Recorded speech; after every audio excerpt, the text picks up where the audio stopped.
Hello दोस्तों, नमस्कार। Welcome to this video. उम्मीद करता हूं आप सब बहुत बढ़िया होंगे। तो साथियों, आप सबको एक विज्ञप्ति जब से मिली है उत्तर प्रदेश लोक सेवा आयोग की, चूंकि आपने फॉर्म फिलअप किया है और उसमें बताया गया है कि जिन्होंने भी जो है आपके जीआईसी एलटी ग्रेड का फॉर्म फिलअप किया हुआ है तो उनको अपने फॉर्म को अपडेट करना है स्पेशल एजुकेशन संबंधित। तो यहाँ पर बहुत सारे कंफ्यूजन आप लोगों के मन में आ गए कि सर क्या सबको करना है, जिनके एग्जाम्स हो चुके हैं उनको भी करना है, या फिर किसको कैसे करना है तो क्या करना है उसमें, क्योंकि मतलब एक तरीके से कंफ्यूजन हो गया है। तो मैं इस वीडियो के माध्यम से इन सारे डाउट को आपको क्लियर करने का प्रयास करूंगा। ध्यान से समझिएगा।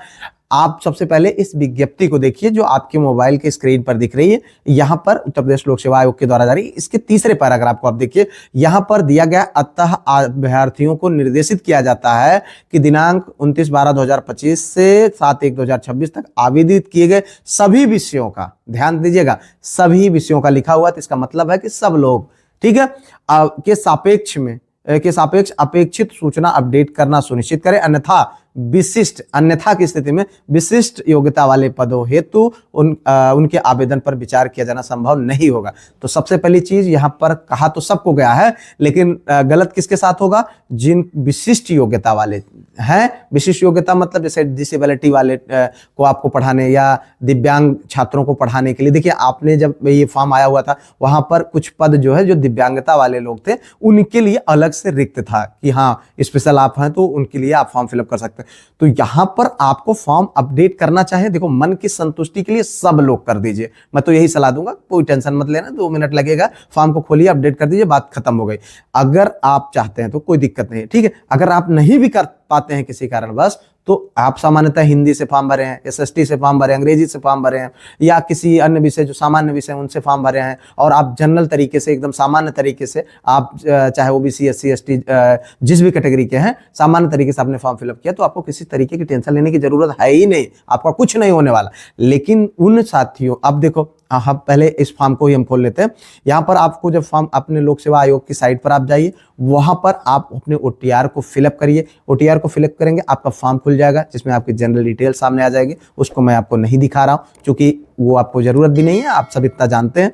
अब उसमें आपको जो सबसे ज्यादा छेड़खानी करने की जरूरत है, जो देखने की जरूरत है, वो है आपका एसेंशियल क्वालिफिकेशन वाला सेक्शन। आप उस पर आ जाइएगा। पहला ऑप्शन, जैसे मैंने इस फॉर्म को विज्ञान वाले छात्र का है, अभ्यर्थी का, उसका मैंने खोल रखा है, तो इसमें देखें यहाँ पर है graduation degree with physics and chemistry. और एक चीज और, हाँ, ये फॉर्म क्या है, ये उन छात्र का है जिनका एग्जाम हो चुका है। तो आप, अगर आपने एग्जाम दे दिया, अच्छा है तो कर दो यार, क्या दिक्कत, क्या जाता है अपने जो है, ठीक है, अपने बाप का क्या जाता है, हाँ? तो देखो यहाँ पर ग्रेजुएशन डिग्री एंड, जैसे इसमें लिखा है degree with physics and chemistry as subject for from a university, deemed university, मतलब वही चीज आपको बताने का प्रयास किया गया। तो आप इस वाले ऑप्शन को यस कर दीजिए।